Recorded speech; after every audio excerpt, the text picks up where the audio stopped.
দেশি মুরগি পালন নিয়ে আমাদের সকলেরই কৌতূহল থাকে, কারণ দেশি মুরগি খুবই সহজে পালন করা যায়, খুব দ্রুত বংশ বিস্তার করে। রানিং 5টি দেশি মুরগি থাকলেই 1 থেকে 1.5 মাসের মধ্যেই 50 থেকে 60টি বাচ্চা পাওয়া যায়, যা দিয়ে একটি খামার শুরু করার জন্য যথেষ্ট।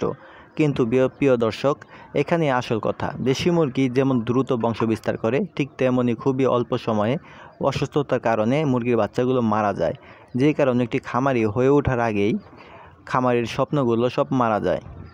আসসালামু আলাইকুম, আমি Raihan agro project YouTube channel হতে আপনাদের সকলকে জানাই আন্তরিক শুভেচ্ছা অভিনন্দন। আমার এই চ্যানেলে কৃষি সংক্রান্ত সকল ভিডিও আপলোড করি। যদি আপনাদের কারো ভিডিওগুলো ভালো লাগে বা কাজে আসে, অবশ্যই একটি লাইক এবং কমেন্ট করে যাবেন।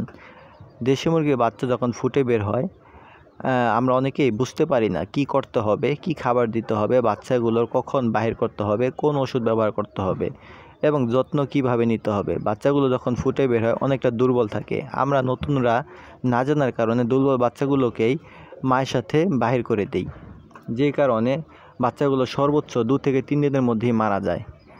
বেশ কমন একটা রোগ হয়, বাচ্চাগুলো পাখা ঝুলে যায়, হা করে নিঃশ্বাস নেয়, অবশেষে বাচ্চাগুলো মারা যায়। আসলে বাচ্চাগুলো যখন ডিম থেকে ফুটে বের হয়, বাচ্চাগুলো শুকায় না, নাভি শুকায় না, কাঁচা থাকে। যে অবস্থায় আমরা বাচ্চাগুলোকে বের করে দেই মায়ের সাথে বাইরে, তখন বাচ্চাগুলো ঠান্ডা লাগে, নিউমোনিয়া হয় এবং নিউমোনিয়া আক্রান্ত হওয়ার কারণে বাচ্চাগুলো মারা যায়। ডিম থেকে ফুটার পরে মিনিমাম 12 থেকে 18 ঘন্টা পর বাচ্চাগুলোকে বাহির করতে হবে, বাচ্চাগুলো পরিপূর্ণ শুকানোর পরবর্তীতে। তখন বাচ্চাগুলো দুর্বল থাকবে এবং দুর্বলতা কাটাতে বাচ্চাগুলোকে পানির সাথে লেবুর রস, ওটস স্যালাইন, গ্লুকোজ, চিনির পানি বা লাইসোবিট খেতে দিতে হবে। যে কোনো একটি আপনার আশেপাশে যেটা আপনি সহজে পেয়ে যাবেন, সেটা দিয়ে আপনি পানির সাথে মিশিয়ে বাচ্চাগুলোকে খেতে দিবেন। বাচ্চাগুলো ভেতর থেকেই দেখবেন পরিপক্ক হয়ে যাবে, সুস্থ থাকবে, সবল হবে। এই যে পানি যে খেতে দিবেন, পানি খেতে দেওয়া 2 থেকে 3 ঘন্টা পরে মুরগির বাচ্চাগুলোকে খাবার খেতে দিবেন। খাবার হিসেবে কী দিবেন? খাবার হিসেবে বাজার থেকে সোনালি স্টার্টার কিনতে পাওয়া যায়, রেডি ফিড, যেটা বাচ্চার গ্রোথ হরমোন বৃদ্ধি করে। এই সোনালি স্টার্টার ফিডটা, এই ফিডটা অবশ্যই প্রথম দিন ছোট ফিডটাকে আপনি পাউডার করে খেতে দিবেন এবং দ্বিতীয় দিন হতে স্বাভাবিকভাবেই খেতে দিবেন, পাউডার করার কোনো প্রয়োজন নেই। মুরগির বাচ্চাগুলোকে দ্বিতীয় দিন হতে 35 দিন পর্যন্ত শুধুমাত্র এই সোনালি স্টার্টার খাবার দিবেন খেতে। কোনো শক্ত দানাদার যুক্ত কোনো খাবার বা ভাত, চাল এই ধরনের কোনো খাবার দেওয়া থেকে বিরত থাকবেন। এতে করে আপনার বাচ্চাগুলো খুব দ্রুত বেড়ে যাবে, ওজন ভালো থাকবে এবং বাচ্চাগুলো সুস্থ থাকবে, সবল থাকবে।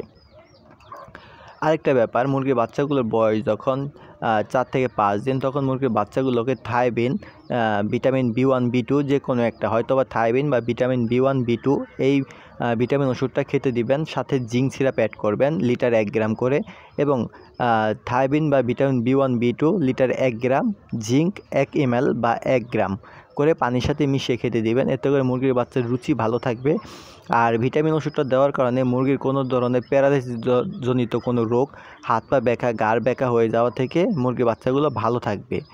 আর মুরগির বাচ্চাগুলোকে অবশ্যই 7 দিন বয়সে রানীক্ষেত ভ্যাকসিনটা দিয়ে দিবেন। পরবর্তী বুস্টার ডোজটা করবেন 17 থেকে 18 দিন বয়সে।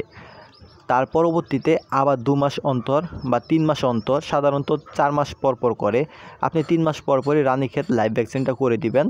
এতে করে আপনি মুরগির বাচ্চাগুলো দেখবেন সারা বছর সুস্থ থাকবে, সবল থাকবে এবং